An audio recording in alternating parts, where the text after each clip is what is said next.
चलो भाई साहब, देखो यही सवाल था, ये था ना। इसमें बोले भी थे कि आप लोगों को नहीं समझ आए तो एक बार बता देना कि क्योंकि अक्सर बच्चा से नॉमरिकल्स नहीं बनता है। ये सही है कि नहीं सही है? जब नॉमरिकल्स नहीं बनेगा तो फिर एग्जाम में फिर कैसे बनाएंगे हम लोग? क्योंकि दो गो नॉमरिकल्स तुमको एग्जाम में दिखेगा। एक दिखेगा 5 नंबर वाला नॉमरिकल्स और एक दिखेगा 3 नंबर वाला नॉमरिकल्स। तो टोटल 8 नंबर का तो सिर्फ नॉमरिकल्स रहेगा। क्या रहेगा? 8 नंबर का नॉमरिकल्स रहेगा। अगर ये बनाने सीख गया तो बहुत आसान है। वैसे आसान तो बहुत था, है ना? क्यों? क्योंकि यहाँ क्या लिखा है, 5 सेंटीमीटर लंबाई वाली वस्तु, ठीक है। तो हाइट है ना, हाइट ऑफ ऑब्जेक्ट दिया हुआ आपके पास, और 30 सेंटीमीटर वक्रता त्रिज्या आर भी दिया गया है। और कौन सा दर्पण है आपके पास? उत्तल दर्पण है, के सामने में 20 सेंटीमीटर की दूरी पर रखी गई है। तो वस्तु की भी दूरी दे चुका है आपके पास, तो प्रतिबिंब की दूरी निकालना है। ठीक है, क्या निकालना है? प्रतिबिंब का दूरी निकालना है, और साथ ही साथ क्या निकालना है आपको? उसकी प्रकृति भी बताना है, साइज भी बताना है कि क्या होगा। तो सबसे पहले हम तुमको यहाँ पर बताएं कि देखो दिया क्या क्या गया है हमारे पास। हमारे पास हाइट ऑफ ऑब्जेक्ट दे दिया है ना, और सेंटर ऑफ कर्वेचर भी दिया गया है हमारे पास, और वस्तु की दूरी दिया गया है यहाँ पर।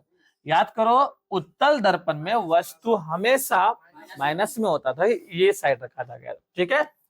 उसके बाद देखो फोकस, मतलब कि फोकस दूरी बराबर अगर निकालना चाहते हैं तो हमारे पास क्या होगा? r/2, क्योंकि वक्रता त्रिज्या का आधा होता है फोकस। वक्रता त्रिज्या दिया गया था क्या? 30। 30 का आधा कितना हो गया? 15। दर्पण सूत्र तो हम जानते हैं, 1/f बराबर 1/v प्लस 1/u होता है। क्या होता है? 1/f बराबर 1/v प्लस 1/u होता है कि नहीं होता है? ठीक है, 1/f, f का मान कितना निकाले हम? 15। ठीक है, बराबर में v तो निकालना है हमको, है ना, प्लस में 1/u, u कितना है? -20 है। देखो दिख रहा है यहाँ पर, -20 लगा दिए। क्लियर बात को? माइनस अगर ये है उधर आएगा तो प्लस में आ जाएगा, तो 1/15 प्लस में 1/20 है। क्लियर बात को? 1/v आ गया। कोई तकलीफ यहाँ तक? जब कोई तकलीफ नहीं है तो आराम से बना सकते थे इसको। भिन्न का जोड़ करेंगे तो 60 एलसीएम आता, यहाँ 4 होता, यहाँ 3 होता, बराबर में 1/v आता, और आपका हो जाता है 7/60 इक्वल टू 1/v। हमको निकालना क्या है? v निकालना है, तो 60 में क्या आ जाएगा? 7 आ जाएगा। क्लियर बात को? इससे वस्तु के, जी, इसको क्रॉस मल्टीप्लिकेशन गुना करके हम भी निकाल सकते हैं, या नहीं तो उसको डायरेक्टली पलटाएंगे तो इसको भी पलटाना पड़ जाएगा। कैसे ना? ठीक है। अब यहाँ पर देखो, तो क्या यहाँ से हम भाग देंगे तो 15, देखिए कितना बार लगेगा? 7 से, 7 से कितना बार लगेगा? 7 8 56, 7 8 56, बचेगा 4, 7 5 35, फिर बचेगा 5, 7 7 49, लगभग इतना ही रहने देते हैं। ठीक है, इतना सेंटीमीटर निकला हमारा, कितना? 8.57, है ना। तो कहने का अर्थ क्या है? प्रतिबिंब जो बनेगा आपका इतना दूरी पर बनेगा, है या ना? है ना। और आपको बता चुके हैं कि उत्तल दर्पण में कि प्रतिबिंब की प्रकृति कैसा होता है ना। उस सारा बात बता चुके हैं, किन्हें बताया है? जब बता चुके तो उसको आराम से यहाँ पर प्रकृति और साइज सब लिख दीजिएगा। आंसर हो गया प्रतिबिंब। साइज देख लीजिए कि यहाँ पर देखो क्या, कि वस्तु का साइज क्या था? वस्तु का प्रतिबिंब जो, मतलब वस्तु कहाँ पर रखा गया था? कितने सेंटीमीटर दूर पे? 20 सेंटीमीटर। प्रतिबिंब कितने सेंटीमीटर बन रहा है? जब पास बन रहा है, क्या बन रहा है? पास बन रहा है, तो इसका अर्थ क्या है? साइज जो है बड़ा बन रहा होगा, है या ना। तो यही तो बात है, क्या बन गया? साइज हमारा बड़ा बन गया। क्लियर बात को? कोई दिक्कत? चलो अब देखो, ये तुम्हारा 5 नंबर वाला क्वेश्चन है, इस बात को ध्यान में रखना। अभी जो हम लोग पढ़ेंगे यहाँ से सारा का सारा 5 नंबर वाला क्वेश्चन है। ठीक है, दिख रहा है यहाँ पर 5 नंबर, और 5 नंबर वाला क्वेश्चन इसी टाइप से एग्जाम में पूछा जाता है, और इम्पोर्टेंट है। हो सकता है कि यही परीक्षा में आए भी, है ना। तो सारा का सारा क्वेश्चन 5 नंबर वाला इधर हम लोग करेंगे कि 7 क्वेश्चंस दिया रहता है, लगभग 5 क्वेश्चंस दिया रहता है, 5 क्वेश्चंस आपको एग्जाम में, ठीक है। और उस 5 क्वेश्चंस में आपको 3 क्वेश्चंस को क्या करना पड़ेगा, बनाना पड़ेगा। क्लियर बात को? तो 5 नंबर वाला में देखो कितना अच्छा क्वेश्चन सब है। इसमें देखो 1 2 3 4 क्वेश्चन दिया है। कितना क्वेश्चन दिया है? 4। चारों का उत्तर दोगे तभी जाके तुमको 5 नंबर मिलेगा, अन्यथा 5 नंबर तो नहीं मिलेगा। अब छोटा क्वेश्चन तो है नहीं, है ना, बड़ा क्वेश्चन है तो बड़ा जाएगा। तो इसको किस तरह से बनाएंगे, देखो हम पूरे एक एक करके टोटल को बताए हैं। जैसा कि पहला क्वेश्चन क्या लिखा है, कार्बन सबसे अधिक संख्या में यौगिक बनाता है। सही बात है कि नहीं? लेकिन क्यों बनाता है? जब हम आपको पढ़ा रहे थे उसमें टोटल चीज बताए थे, कार्बन का यौगिक कितना था, 30 लाख से भी ज्यादा कार्बन अपने साथ यौगिक बना लेता है ना। तो आखिर इसके अंदर में क्या खासियत है, क्या कारण है जो कार्बन जो है किसी के साथ भी क्या हो जाता है, जुट जाता है। जैसे आलू देख लो, आलू एक ऐसा वेजिटेबल है वो किसी के साथ मिल जाएगा, खिचड़ी मिलाओ खिचड़ी मिल जाएगा, सब्जी मिलाओ सब्जी, हाँ कद्दू मिल जाएगा, वो बैगन में भी मिल जाएगा, टमाटर में, कोई भी चीज में, भिंडी भिंडी सब में है, सब में आलू मिला सकते हैं हम, है ना। इसीलिए वो क्या हो गया, सब्जी का राजा हो गया वो, है ना। उसी प्रकार से कार्बन है, कार्बन ये किसी के साथ जुड़ जाता है ये। हाँ, तो इनके क्या रीजन है, हम तुमसे ये पूछना चाह रहे हैं, आखिर इतना ज्यादा यौगिक बनाता है। यौगिक के बारे में सबको पता है, 2 या 2 से अधिक तत्व आपस में मिलता है तो क्या बनता है, यौगिक बनता है ना।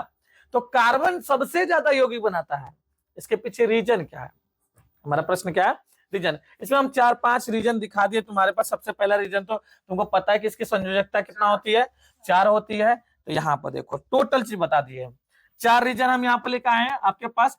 चतुष्फलक संयोजकता होती है इसका, ठीक है, चतुष संयोजकता होती है। कितना होती है, क्यों, क्योंकि इसके बाह्यतम कक्षा में कितने इलेक्ट्रॉन होता है, 4, ठीक है। इसलिए अष्टक पूरा करने के लिए या तो 4 इलेक्ट्रॉन लेगा या तो 4 इलेक्ट्रॉन दे देगा, यस नो, ठीक है।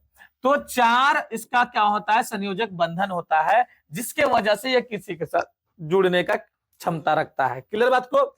जैसे में देख लो CH4, C2H6, C2H4, है ना, ये सब क्या है, यौगिक है, सब क्या है, यौगिक है। कार्बन जुड़ा हुआ है हाइड्रोजन के साथ, इसको कहते हैं हाइड्रोकार्बन। क्या कहते हैं, ये कैसा यौगिक है, हाइड्रोकार्बन यौगिक है, यस या नो, ठीक है। दूसरा कारण क्या है, इसके अंदर में श्रृंखला निर्माण करने का गुण काफी ज्यादा होता है।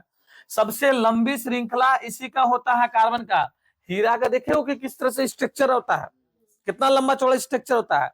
एक कार्बन दूसरे कार्बन से, दूसरे कार्बन तीसरे कार्बन से, तीसरे कार्बन चौथे कार्बन से आपस में क्या होता है, जुड़ा हुआ आता है।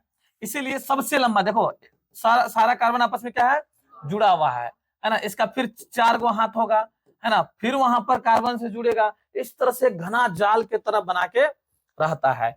तो सबसे लंबी श्रृंखला और सखित श्रृंखला और वलय बनाती है, तो ये दूसरा कारण ये हो सकता है कि नहीं होगा। उसके बाद C और C अर्थात कार्बन और कार्बन के बीच में जो बंधन होता है काफी ज्यादा क्या होता है, मजबूत होता है। इसीलिए ये भी एक यौगिक है कि कार्बन यौगिक जो होता है वो क्या होता है, स्थिर होता है, उसको तोड़ना बहुत मुश्किल होता है। क्लियर बात को? ठीक है। जैसे कि अभी तुम लोग को ये भी पढ़ा है, किसी में सिंगल बॉन्ड होता है, किसी में डबल और किसी में ट्रिपल, है ना। जो सिंगल बॉन्ड होता है उसको क्या कहते हैं बताओ, एकल आबंध कहते हैं। जो डबल बॉन्ड होता है तो डबल और तो, है ना। इसमें एक चीज तुम लोग को ये भी पढ़ाए थे, एक चीज हम तुम लोग को ये पढ़ाए थे, क्या याद नहीं आ रहा थोड़ा, चलो आगे देखेंगे हम लोग, ठीक है। तो क्लियर बात को, यहाँ 4 कारण के वजह से ये हमारा क्या है, सबसे ज्यादा यौगिक बनाने का गुण रखता है। क्लियर बात को? अब हम लोग देखते हैं इसका दूसरा का उत्तर क्या होगा, ठीक है।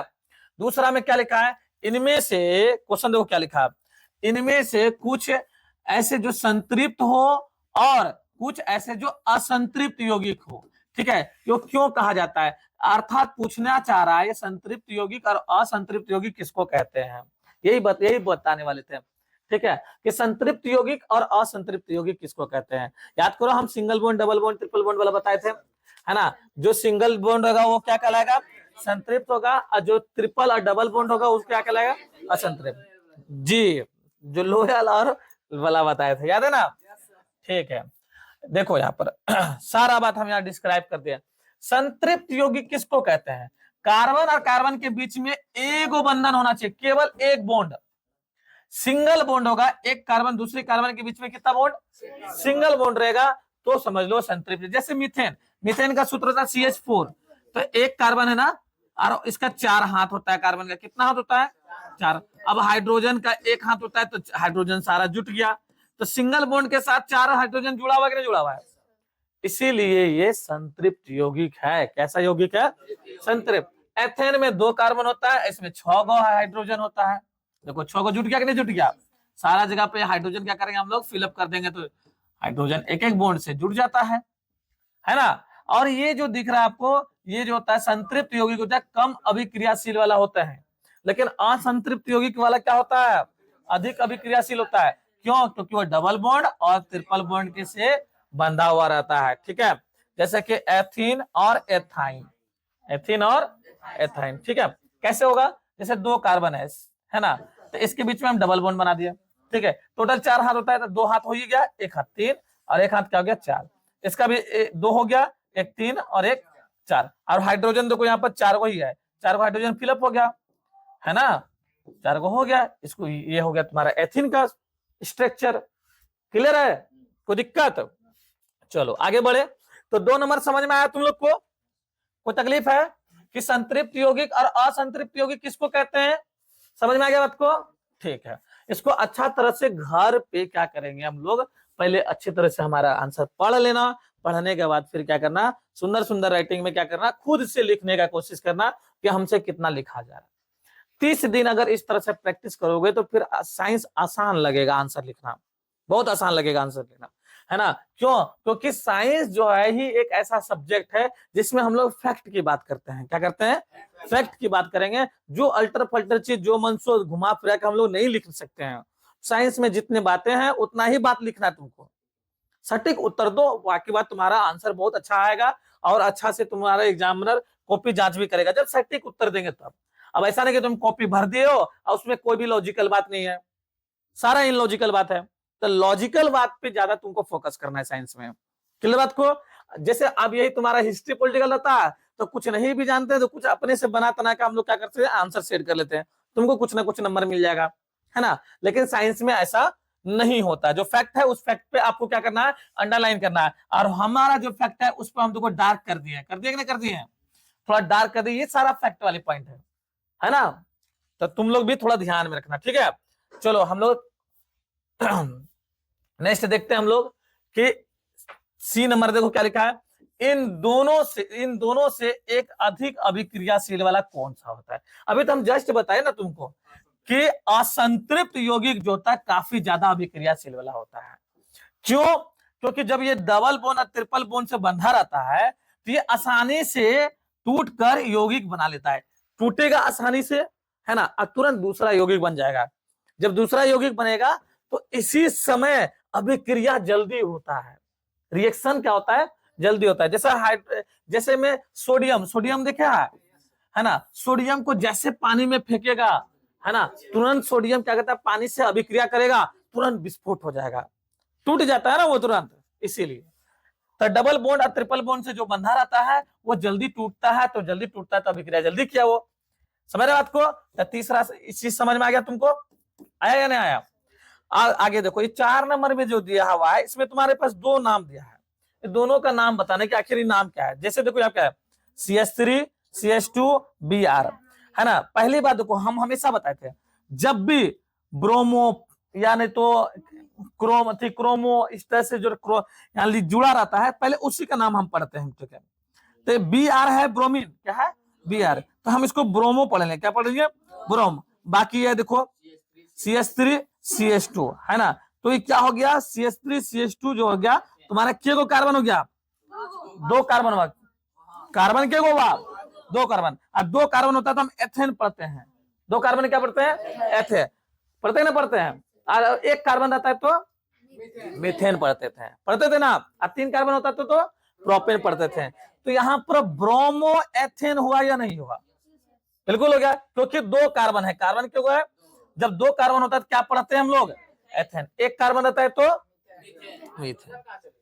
क्या हाइड्रोजन का संख्या तो ठीक ठाक है आपका, 3 और 2 5, 6 को होना चाहिए टोटल।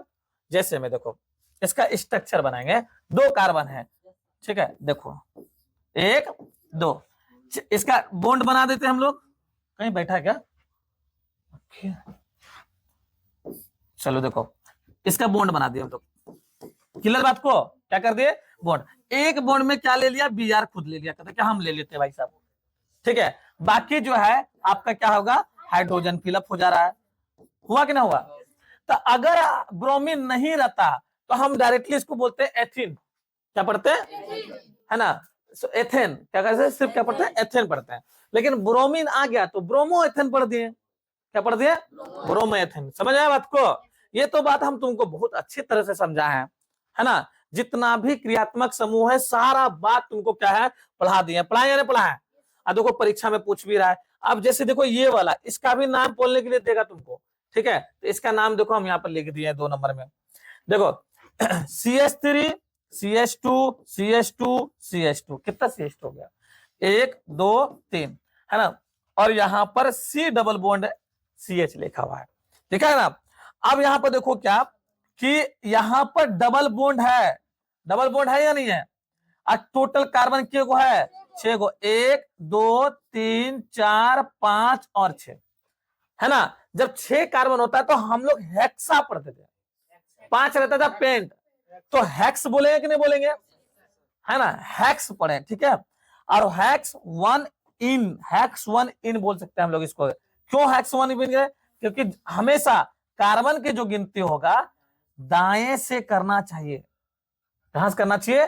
दाएं से करना चाहिए। और डबल बॉन्ड को देख लो कि भाई क्या है ना, एल्काइन है कि कौन सा ग्रुप से है। तो इसमें हेक्स इन पढ़ेंगे, हेक्स 1 इन पढ़ देंगे। क्लियर बात को?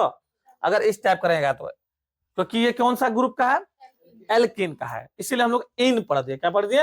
इन, है ना। यहाँ पर एल्किन लिख सकते हैं, हेक्सिन, है ना। लेकिन हम लोग हेक्सिन ना लिखे, हेक्स और इन लिखे। देखो लिखे ना, एक इसलिए क्योंकि एगो हेक्सिन है यहाँ पर, एक ही को यहाँ पर जोड़ा हुआ है। समझ रात को? चलो इस तरह से हम लोग क्या करते हैं? नाम लिखते हैं। क्लियर बात को? अब यहाँ पर देखो नेक्स्ट क्वेश्चन क्या लिखा है? विद्युत चुंबक क्या है? क्या बता, तुमको चुंबक नहीं बताया गया? कैसे नो? इसका 2 यूज बताना है ना, तब तुमको 1 नंबर मिल जाएगा।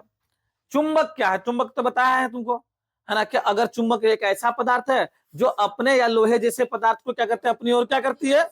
आकर्षित करते हैं, उसी को क्या कहते हैं? चुंबक कहते हैं। यूज तो बहुत सारा है, उनमें से तुमको 2 यूज बताना है, ठीक है। तो हम यहाँ पर लिख दिए हैं कि विद्युत चुंबक क्या है ना। सारा बात लिखे कि ना लिखे? क्या लिखे? चुंबक वह है जो विद्युत धारा प्रवाहित करने पर चुंबकीय गुण प्रदर्शित करता है, ठीक है। और धारा बंद करने पर चुंबक तो क्या हो जाता है? समाप्त भी हो जाता है। तो ये भी एक चुंबक का परिभाषा है या नहीं है? ये भी दे सकते हैं हम लोग, अपनी भाषा में लिख सकते हैं। जब किसी भी वायर में धारा प्रवाहित किया जाता है, क्या प्रवाहित किया जाता है? धारा, तो उसके अंदर में चुंबक का गुण आ जाता है। क्या चीज का गुण आ जाता है? चुंबक का गुण आ जाता है। आता ही ना आता है, ठीक है। जिसको हम लोग क्या कहते हैं? विद्युत चुंबक। क्या कहते हैं?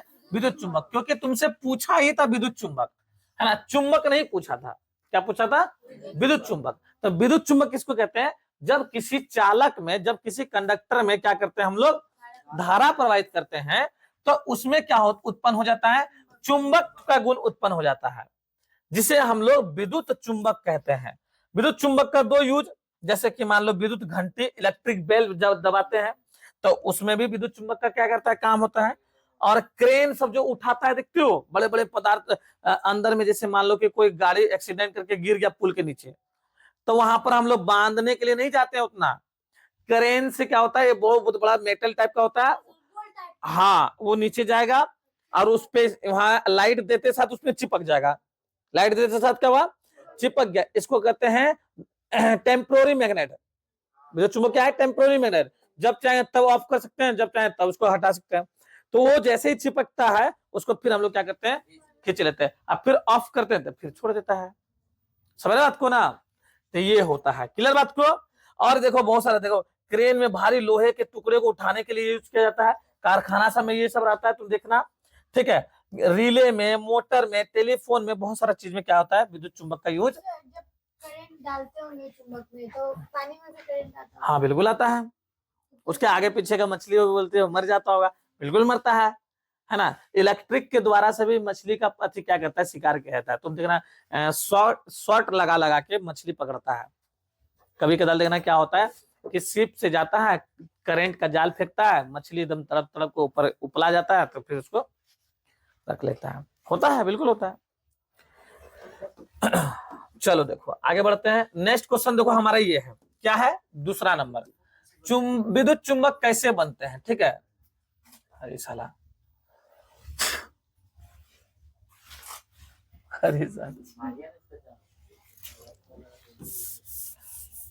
क्या लिखा है कि विद्युत चुंबक कैसे बनता है, यह दर्शाने के लिए एक नामांकित आरेख। आरेख तो तुम कुछ लेना, ठीक है, डायग्राम तुम खुद बना लोगे, लेकिन कैसे बनता है याद करो। हम परिनालिका वाला बताए थे, है ना। किसी नट के ऊपर क्या किए थे हम, वायर लपेट दिए थे, और उसके अंदर में जैसे ही हम क्या दिए, करंट दिए, तो वो जो नट जो था, है ना, नट बोल्ट जो था, वो क्या बन गया था, चुंबक बन गया था। उसमें क्लिप भी सट रहा था, सट रहा था नहीं सट रहा था, इसलिए।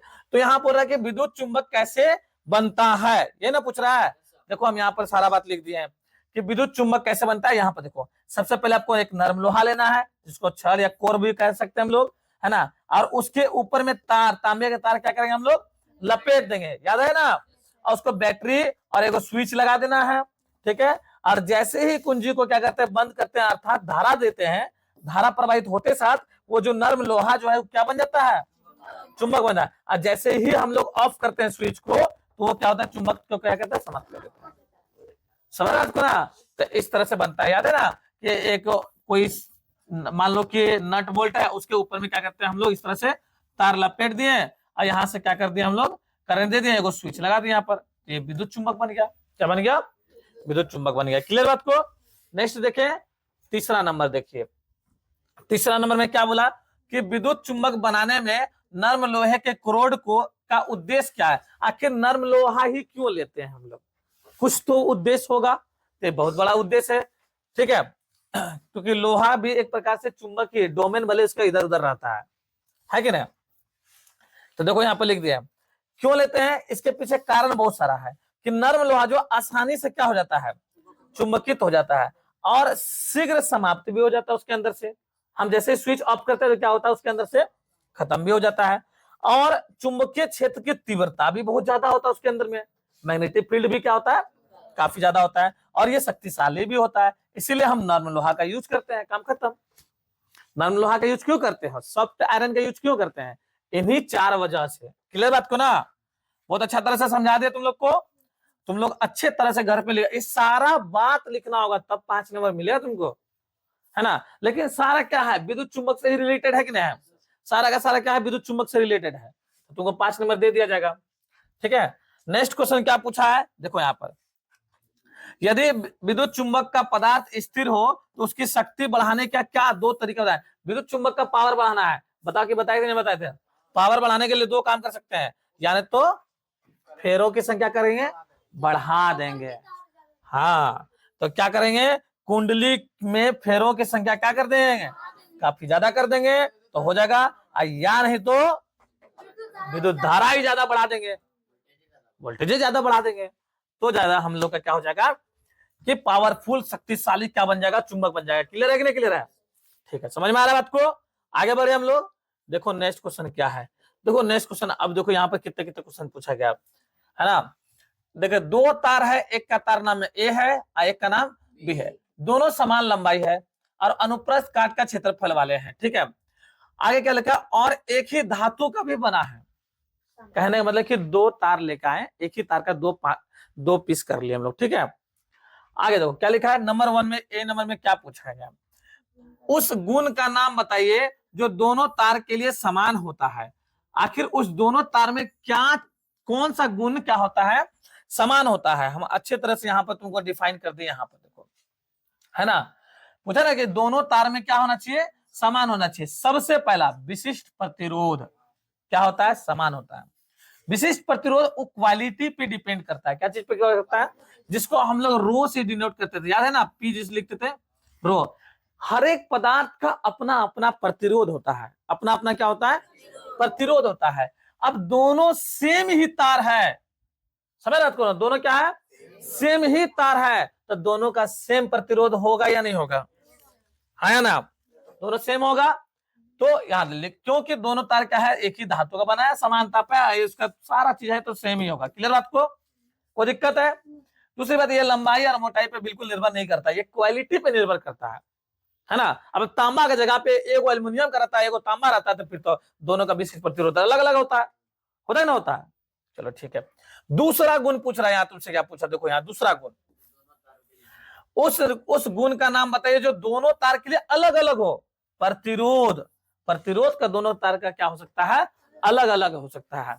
क्यों अलग हो सकता है? जिसका अगर अनुप्रस्थ काट का क्षेत्रफल अलग अलग अगर है ना, एगो मोटा तार है और एगो पतला तार है, तो समझ लो इसमें क्या होगा? प्रतिरोध कम होगा, इसमें ज्यादा होगा। तो प्रतिरोध निर्भर करती है, लेकिन ये क्वालिटी पे निर्भर करते, प्रतिरोधकता निर्भर नहीं करते। इसी को कहते हैं प्रतिरोधकता। क्या कहते हैं? प्रतिरोधकता कहा जाता है। क्लियर बात को? है क्लियर बात है? ठीक है, समझ में आया बात को? ए नंबर का दोनों पॉइंट समझ में आ गया। अब हम लोग बी पर जाए। ठीक है, बी नंबर में लिखा है यदि तार ए का प्रतिरोध बी के प्रतिरोध के 4 गुना है। सोचो, तार ए में ज्यादा प्रतिरोध है बी के तुलना में, तो इसमें धारा कम बहेगी, है ना, इसमें धारा ज्यादा बहेगा। तो दोनों, और अनुप्रस्थ काट का क्षेत्रफल का अनुपात ज्ञात करना है आपको, तो कर लेंगे हम लोग। और उसका त्रिज्या का भी अनुपात ज्ञात करना है। देखो यहाँ पर हम लोग किए भी है, देखो, है ना। तो दोनों का क्या है? देखो 4 गुना है, इसका पहला का रेसिस्टेंस, दूसरा का। तो दोनों को बराबर करने के लिए दूसरा में 4 से गुना कर देंगे, कैसे नो? देखो ए का रेसिस्टेंस हुआ, बी का, दोनों बराबर होगा कभी? क्योंकि 4 गुना है तो बी को ही 4 से गुना कर देते भाई साहब, तो बराबर हो जाएगा। आगे देखो, तो हमको क्या निकालना है? अनुप्रस्थ काट क्षेत्र का अनुपात और त्रिज्या का अनुपात। जब हम जानते हैं कि आर बराबर रो इंटू एल बटे ए होता है। एल मतलब लंबाई और ए मतलब क्या? क्षेत्रफल। ठीक है, इसका बार होता है, देखो यहाँ पर प्रतिरोधकता बराबर एक होता है लंबाई बटे में क्षेत्रफल। क्लियर बात को? तो इसके लिए भी हमको फॉर्मूला वही लगाना होगा ना, रो इंटू एल बटे में ए, और इसके भी लगाना होगा रो इंटू एल बटे में क्या? ए लगाना होगा। क्लियर बात को? नहीं है? तो हम लोग रेशियो निकालेंगे तो निकल जाएगा वहां से, है ना। यहाँ पर हम लोग क्या कर दिए हैं? देखो रेशियो निकाल दिए हैं, है ना। पहला का रेसिस्टेंस बटे में दूसरा का रेसिस्टेंस, तो दूसरे का क्षेत्रफल बटे में पहले के क्षेत्रफल के बराबर हो जाता है जब हम लोग। क्यों? क्योंकि दोनों एक दूसरे के वह व्युत्क्रमानुपाती होता है एरिया का। क्लियर बात को है? अब याद देखो, फर्स्ट क्यों अगर हम आर ए को आर बी के रूप में लिखना चाहें, तो आर ए को हमको लिखना होगा 4 इंटू आर बी, है ना। 4 इंटू आर बी लिखना होगा कि नहीं लिखना होगा? यहां से दोनों कट गया, नीचे कुछ नहीं तो 1 है, दोनों कुछ नहीं तो दोनों का एरिया का अनुपात क्या गया? 1:2 आया कि ना? 1:4 आ गया। अगर त्रिज्या निकालना चाहते हैं, क्या त्रिज्या, तो क्षेत्रफल होता है पाई आर स्क्वायर, वृत्त का। ऊपर देखो वृत्त है ना, ये वृत्त का क्षेत्रफल क्या होता है? Pi square. इसके लिए भी पाई आर स्क्वायर लगेगा, इसके लिए भी पाई आर स्क्वायर लगेगा, है ना। लेकिन इसके लिए ए वाला के लिए ए लिख देंगे, बी वाले के लिए बी लिख दिया, और कुछ नहीं किया हम लोग। ठीक है, पाई से तो पाई कट ही जाएगा, दोनों में पाई रहेगा तो दोनों से पाई पाई क्या हो जाएगा? कट जाएगा। अब देखो फर्स्ट वाले का एरिया हमारे पास दिया गया था यहाँ पर 1, और सेकेंड वाला का एरिया दिया है 4। जैसे स्क्वायर हो जाएगा तो रूट हो जाएगा, तो रूट 1 का इसको आएगा 1, और इसका रूट आएगा हमारे पास 2, तो कहने मतलब 1:2 आ गया, है ना। रेशियो का अनुपात आएगा, मतलब कि रेडियस का अनुपात आएगा 1:2, और एरिया का आएगा 1:4 आएगा। ठीक है, तो हम दोनों चीज निकाल के दे दिया आपको। ठीक है, कोई दिक्कत है ना। इसको घर पे जाके आप लोग बहुत अच्छा से प्रैक्टिस करना, क्योंकि परीक्षा में जब आएगा तो इसको बना लेना तुम लोग। ठीक है, अब देखो लास्ट क्वेश्चन ये है शायद हमारा, है ना। नहीं, इसके बाद और भी क्वेश्चन है थोड़ा सा। क्या लिखा है? यदि हम एक ही कोशी स्तर के सभी जीवों को मार देते हैं तो क्या होगा? कहते हैं जितना एक स्तर के सभी जीव को अगर तुम क्या करोगे? मार दोगे तो क्या होगा? समझ रहे आपको? जैसे देखो, अगर मान लेते हैं उससे खाद्य श्रृंखला हम लोग का टूट जाएगा। क्यों खाद्य श्रृंखला टूट जाएगा, है ना? क्योंकि अगर हम लोग, जैसे देखो, उस पोषण स्तर से ऊपर और नीचे के जीवों का भोजन नहीं मिल पाएगा। सही बात है। मान लो कि पूरा खेत खत्म हो जाए, तो हम लोग जो खेत पे डिपेंड है, तो हम लोग जी पाएंगे? नहीं।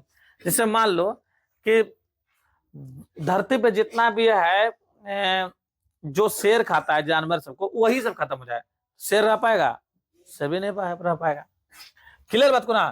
तो देखो क्या लिखा हुआ है, पहला समझ में आया कि खाद्य श्रृंखला हम लोग का क्या हो जाएगा, टूट जाएगा। खाद्य श्रृंखला का कहने का अर्थ क्या है कि देखो, घास जब उगता है तो घास को खाता है कीड़ा लोग, है ना? कीड़ा को खाता है कोई इंसेक्ट सब, है ना? हाँ, फ्रॉग त्रोग स्नेक त्नेक ये खाता है। क्लियर बात को ना? जैसे मान लो फ्रॉग खा लिया, तो फ्रॉग को कौन खा लेगा? सांप खा लेगा, है ना? सांप को मान लो गिद्ध खा लिया, चील खा लिया, है ना? चील को भी कोई खा लेगा। जैसे मान लो कि गिद्ध तीद खा लिया, उसको भी शेर तेर खा लेगा, है ना? शेर को भी कोई खा लेगा साला। शिकारी उसको पकड़ लेगा, हम लोग उसको पकड़ लेगा, हम लोग खा लेंगे साला, है ना? फिर हम लोग जब मरेंगे तो हम लोग को भी धरती पे गाड़ा जाएगा, और इससे जो प्रोटीन सब रहेगा वो घास खा लेगा। प्रक्रिया ये चलते रहती है। मतलब कि ये खाद्य श्रृंखला यही है, जीवन का सच्चाई यही है कि हम लोग को भी कल न कल घास खाएगा, है ना? समझे बात को? क्लियर बात को? तो याद रखिएगा, पहला कारण यह हो सकता है जब एक स्तर को, किसी एक को अगर हटाए तो उससे क्या होता है, खाद्य श्रृंखला यहां से क्या हो जाएगा, टूट जाएगा। क्या हो जाएगा? टूट जाएगा। दूसरा रीजन, सुने बात को, ऊपरी पोषण स्तर के जीव सब मरने लगेंगे, तो बाकी जो उस पे जो डिपेंडेंट जीव है सारा क्या हो जाएगा, मरने लगेगा। तीसरा, निचले स्तर का जीव असामान्य रूप से बढ़ रहे हैं, बाकी नीचे वाला जो है दुनिया भर का हो जाएगा। दुनिया भर का हो जाएगा, नहीं हो जाएगा? मुर्गा अगर आदमी खेबे नहीं करेगा तो फिर मुर्गा का संख्या बढ़ जाएगा, बढ़ेगा बढ़ेगा। ठीक है, प्राकृतिक संतुलन बिगड़ जाएगा। इससे क्या होगा, प्राकृतिक बहुत ही क्या हो जाएगा, खराब हो जाएगा। निष्कर्ष यही निकलता है कि हम लोग अगर किसी एक को भी पूरी तरह से खत्म कर देंगे तो पारितंत्र पे बहुत ही ज्यादा अत्यंत घातक होगा, पहुंचेगा। ऐसा नो? ठीक है, अच्छे तरह से समझ में आएगा आप लोग को? ठीक है, आगे देखो, ध्यान से समझो। यहाँ पर दूसरा क्या है, ओजोन परत को, ओजोन परत क्या लिखा है, ओजोन परत को होने वाला नुकसान का चिंता का विषय है। Yes no? अगर ओजोन परत में अगर छेद हो रहा है और उससे हम लोग का क्या हो रहा है, नुकसान हो रहा है कि नहीं नुकसान हम लोग का, है ना? स्किन कैंसर हो जाता है, जब अल्ट्रावायलेट किरण आती है धरती पे तो लोगों का क्या हो जाता है, स्किन हो जाता है। तो ये एक चिंता का विषय है या नहीं है? तो जब चिंता का विषय है तो उसको हम लोग कम करने के लिए कोई ना कोई जो स्टेप उठाएंगे ना कुछ तो करना होगा ना। पॉल्यूशन कम करना होगा, है ना? अभी देखो दिल्ली में कैसा स्थिति हो गया। दिल्ली में बाप रे बाप, लग रहा है कि लोग जो है सब गांजा मार के है दम, है ना? दम पूरा भूत है दम, दिल्ली वाले दम नहीं पी रहा है फिर भी लग रहा है कि गांजा मार के बैठा हुआ है। कहा कि इतना ही पोल्यूशन है, इतना ही ज्यादा पोल्यूशन है दिल्ली में कि लोग अगर एक एक दिन तक गुजार रहा है तो लग रहा है कि 5-6 सिगरेट पी लिया, उतना हानि पहुंच रहा है दिल्ली वाले को, है ना? क्लियर बात को? चलो देखो, इस पे क्या क्यों चिंता का विषय है, तो हम क्यों चिंता का विषय को लिख दिए भाई साहब आपके पास, क्योंकि देखो ओजोन परत क्या होता है, ये हानिकारक परावैंगनिक किरण से रक्षा करती है, सूरज से जो निकलती है। तो हमारे तो अच्छी बात है ना। इसका सूत्र क्या होता है, ओजोन का O3 होता है। क्लियर है ना? तो हमें क्या करते हैं, जो अल्ट्रावायलेट किरण होती है जिसको हम लोग परावैंगनिक किरण कहते हैं, उससे क्या करते हैं, हमारे रक्षा करती है। अगर यही चीजों अगर हमारे शरीर पे पहुंचेगा तो कैंसर हो जाएगा। कौन सा कैंसर? स्किन कैंसर, आंखों की बीमारी बढ़ जाएगी, है ना? दूसरा देखो, मनुष्य के स्वास्थ्य एकदम बुरा प्रभाव पड़ेगा। बाप रे बाप, मनुष्य लोग मरने लगेगा जल्दी जल्दी अगर डायरेक्ट अगर सन रे हम लोग के पास अगर पड़ेगा तो, है ना? स्किन कैंसर हो जाएगा तो फिर मुरा जाओगे तुम लोग, है ना? पौधे और फसल क्या होने लगेगा, नुकसान पहुंचेगा, नष्ट होने लगेगा। होगा कि नहीं होगा? उसका जलीय जीवों पर काफी ज्यादा प्रभाव पड़ेगा, क्योंकि समुद्र पे जब रहेगा तो समुद्री जीव को भी क्या होगा, प्रॉब्लम होगा, होगा या ना होगा। इसलिए हमारा एक अंग रक्षक के तरह काम करता है, वो है ओजोन परत। तो मेरा भी दायित्व बनता है, हम लोगों का भी दायित्व बनता है कि ओजोन परत का क्या करना चाहिए, रक्षा करना चाहिए। इसीलिए हमेशा पेड़ लगाना चाहिए। क्यों, एक तरफ देखो कि जैसे जैसे मॉडर्न दुनिया होते जा रहा है, वैसे वैसे क्या हो रहा है, पेड़ कटते जा रहा है, कटते जा रहा है, कटते जा रहा है। जैसे ना जनसंख्या बढ़ते जा रहा है, क्षेत्रफल तो नहीं बढ़ेगा, है ना, तो जनसंख्या आके रहेगा कहाँ, तो वही जंगल सबको काट काट कर वहां पर एक सोसाइटी बनाया जा रहा है, उस सोसाइटी में लोग रहते हैं, है ना। तो कहीं ना कहीं हमारे पर्यावरण को नुकसान पहुंचा रहा है, तो उसका भी कर्तव्य बनता है कि हम लोग भी पर्यावरण का क्या करें, सेवा करें, है ना। आखिर देखो हम लोग क्या कर सकते हैं, क्या क्या कदम उठा सकते हैं, तो हम इधर आपके पास लिख के दिए हैं, देखो यहाँ पर। सबसे पहले सीएफसी गैस जो निकलता है उसको भाई बैन कर दो, रोक दो। जैसे मान लो एसी जैसे चलाते हैं, फ्रिज चलाते हैं, स्प्रे मारते हैं, उस सब में सीएफसी गैस पाया जाता है, क्लोरोफ्लोरोकार्बन। यह गैस काफी हानिकारक होता है। जो एसी जो हम लोग को ठंडा करता है, उसके अंदर से गैस निकलती है, रिलीज होती है ना, फ्रियोन गैस। वो फ्रियोन गैस जो होता है वो सीएफसी गैस है, क्लोरोफ्लोरोकार्बन। और ये सीएफसी गैस क्या करती है, जब वायुमंडल में जाती है तो हमारे O3 को क्या कर देता है, तोड़ देता है। क्या करता है, तोड़ देता है। जैसे ही टूटता है तो उसके बाद सन रे हमारे पृथ्वी पर आने लगता है। समझ रहे बात को। तो इस सबसे पहले काम करेंगे हम लोग क्या, इसको रोक लगाएंगे, रोक लगाएंगे ना। इसलिए कूलर लीजिए आप, एसी मत लीजिए, कूलर का यूज कीजिए बहुत अच्छा तरह से, कोई दिक्कत नहीं है। नहीं एसी लेंगे, फ्रिज का पानी मत पीजिए, मटका का पानी पीजिए। मटका तो पहले जमाना का एकदम फ्रिज वाला एकदम कितना मस्त तरह था, है ना था। लेकिन नहीं, हम फ्रिज का पानी पियेंगे, तो भाई ऐसा मत करो, ठीक है। नेक्स्ट देखो क्या कर सकते हैं हम लोग। एक प्रोटोकॉल हुआ था जो कि 1987 में था, जिसका नाम था मॉन्ट्रियल प्रोटोकॉल, यह अंतरराष्ट्रीय समझौता जिसके अंतर्गत ओजोन का नुकसान पहुंचाने वाले गैस पर प्रतिबंध लगा दिया गया, है ना। ये बोल दिया गया 1987 में हुआ था कि जो जो ओजोन परत का नुकसान पहुंचाएगा, वैसा जो भी गैस है जो नुकसान पहुंचाएगा, उसको क्या करो, बैन कर दो, बैन कर दो, एकदम पूरे बैन कर दो। नहीं हो रहा है, इंडिया में नहीं हो रहा है, लेकिन बहुत सारे देश में हो चुका है, बैन कर दिया गया है, ठीक है। उसके बाद क्या कि जो भी रेफ्रिजरेटर प्रयोग करे, है ना, ऐसा फ्रिज का इस्तेमाल करे जिसमें सीएफसी ना हो, उसके जगह पे दूसरा गैस इस्तेमाल कर लो, है ना। सीएफसी मुक्त वाला रेफ्रिजरेटर क्या करो, यूज करो, ताकि वो पर्यावरण के अनुकूल हो, है ना। तो आज जितना भी रेफ्रिजरेटर सब आता है, महंगा महंगा रेफ्रिजरेटर आता है, उसमें सीएफसी गैस नहीं होती है, कुछ अलग टाइप है। हर एक समस्या का समाधान है, समाधान ढूंढना चाहिए हम लोग को, लेकिन हम लोग समस्या को पकड़ के बैठे हैं, है ना। जन जागरूकता करना हम लोग का कर्तव्य है, जनता को बताना चाहिए। इसलिए पृथ्वी दिवस मनाया जाता है, इसलिए पर्यावरण दिवस मनाया जाता है। क्यों, क्योंकि बताते हैं हम लोग उस दिवस में कि हम आप लोगों का मानवता का कर्तव्य बनता है कि हम लोग क्या करें, ओजोन परत का क्या करें, रक्षा करें। जो लॉकडाउन लगा था इंडिया में, तो उस लॉकडाउन में बहुत ज्यादा ही ओजोन परत क्या हुआ था, भर गया था, है ना। समझ रहा है आपको, नहीं समझ रहा। चलो, और लास्ट क्वेश्चन ये हमारा है, और इसके बाद एक क्वेश्चन और है, तो मजा आ जाएगा। देखो क्या लिखा है, उत्तर लेंस लिखा है, फोकस दूरी तुम्हारे पास एफ का मान दिया हुआ है ना। कितनी दूरी पर बीम रखा जाए, बीम मतलब कि यहाँ पर यू का मान निकालने बोल रहा है तुमसे। आओ उसका वास्तविक और उल्टा प्रतिबिंब लेंस से 20 सेंटीमीटर की दूरी पर बने, इसका मतलब भी का मान दे दिया हमारे पास। यदि बीम 2 सेंटीमीटर ऊंचा हो, हाइट ऑफ ऑब्जेक्ट का मान दे दिया है हमारे पास, तो प्रतिबिंब का आकार क्या होगा, हाइट ऑफ इमेज का आकार क्या होगा, ये पूछ रहा है तुमसे, है ना। बाकी चित्र फित्र तो तुम लोग बनाने जानता ही है, बना भी लोगे, समझ को ना। इधर हम टोटल चीज यहाँ कर दिए हैं।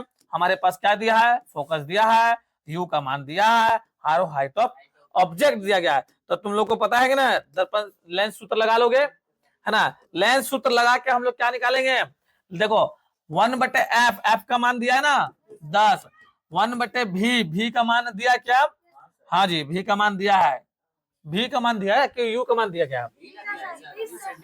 प्रतिबिंब की दूरी भी का मान दिया गया 20 सेंटीमीटर, और प्लस में यू का मान क्या है, नहीं दिया है, तो यू हम लिख देंगे। यू हमेशा माइनस में निकलता है, याद करो ना, है ना। तो याद रखो ये क्या है, 1/10 है, और ये उधर आएगा तो माइनस में 1/20 आ जाएगा, यहाँ पहुंच जाएगा -1/v यू। क्लियर बात को?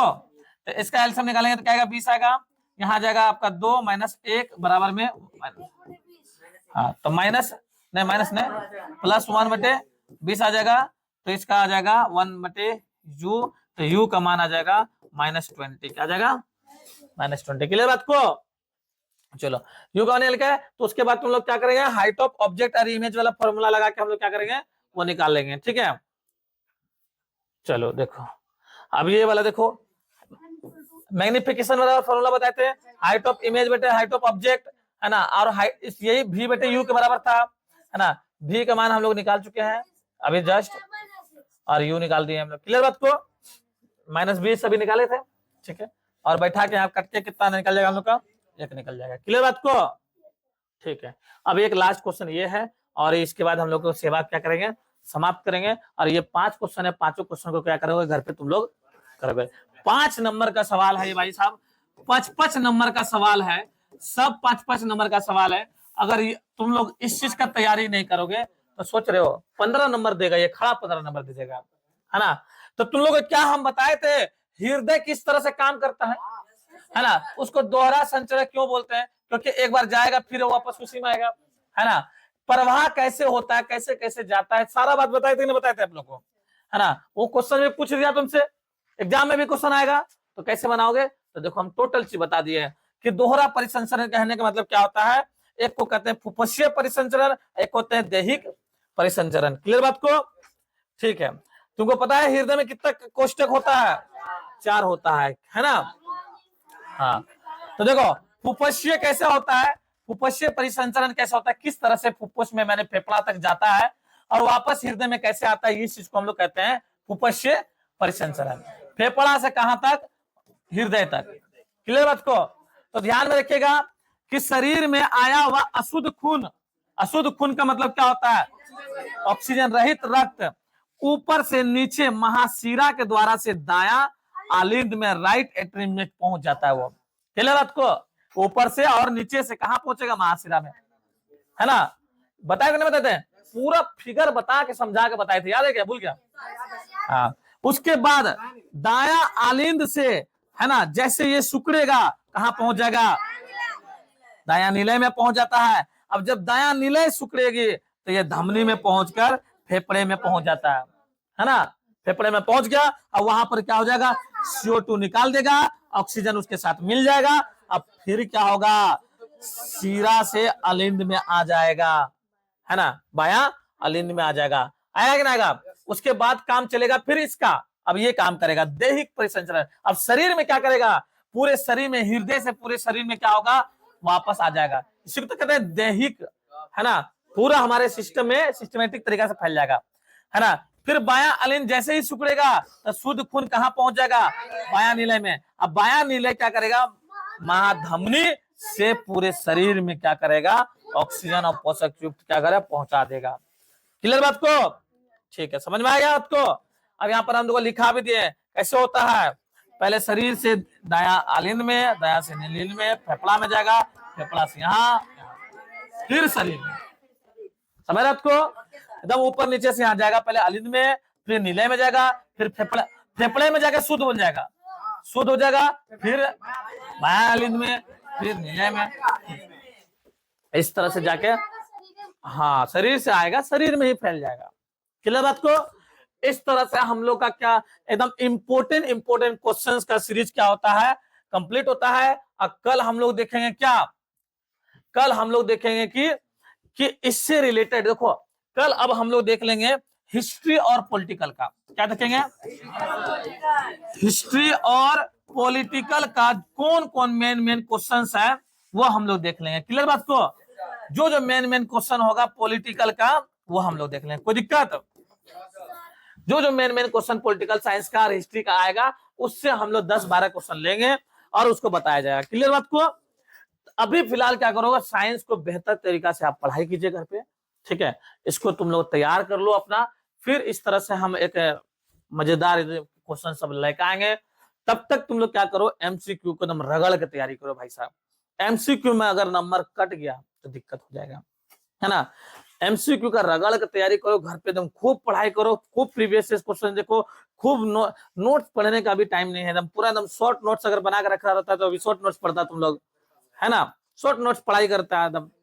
जो डाउट है डाउट कॉपी में लिखो, डाउट को डील करो फटाफट आओ, है ना। क्या करो, डाउट को सारा डाउट को डील करो और खत्म करो उस चीज को, है ना। क्योंकि अब एग्जाम का बहुत ही कम समय है, ठीक है। तुम लोग इसी तरह पढ़ाई करते रहना, समझ रहे बात को। साइंस हम लोग का यहाँ से कंप्लीट होता है भाई साहब। चलो अब हम लोग क्या करते हैं, समय है क्या 3:30 बजे, तो एक शेर बना लेते हैं मैथ का, बनेगा।